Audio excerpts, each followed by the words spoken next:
Good morning, students. So in this video we'll study about conservation of momentum. Now in the earlier videos I have already told you that momentum is the product of mass and velocity of a body. Why is momentum necessary? Because according to second law of Newton, the force applied on the body is equal to rate of change of momentum.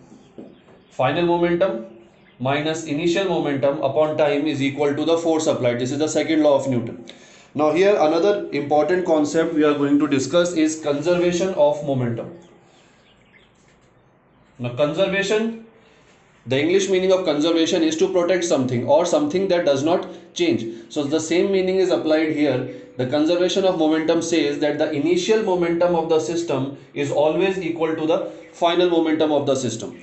That means if the velocities are changed of a body, then it will be changed in such a way that the initial momentum, that is mu mass into initial velocity, will always be equal to m into v. Now this can be achieved by two things: either we change the mass, either the mass is changed in the system or velocity is changed in the system. Okay, so I'll take an example. Suppose we have two balls, mass m1, this mass is given to us, suppose it is 1 kg, and mass m2, this is the mass that we have to find out.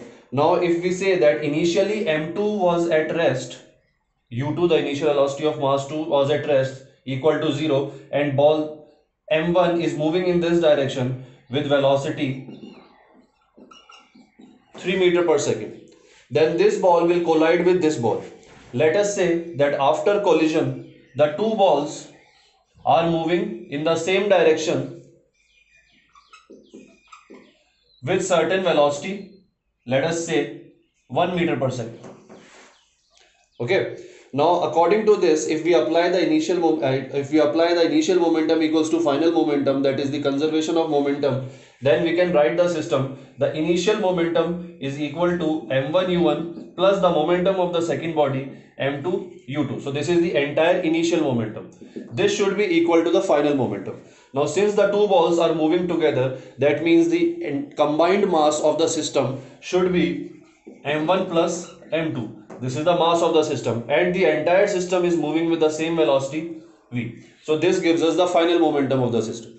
Now if we are required to find m2, so we can put the values here in this equation. So m1 is 1 into 3 plus m2 into 0 equals to m1 plus m2, that is 1 plus m2 multiplied by 1. Now if we solve this equation, this becomes 3, this is 0, so 3 equals to 1 plus m2. So the value of m2 will be 2 kg. So this is how the conservation of momentum can be applied.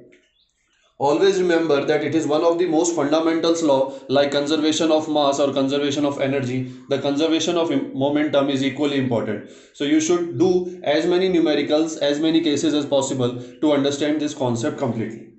Thank you.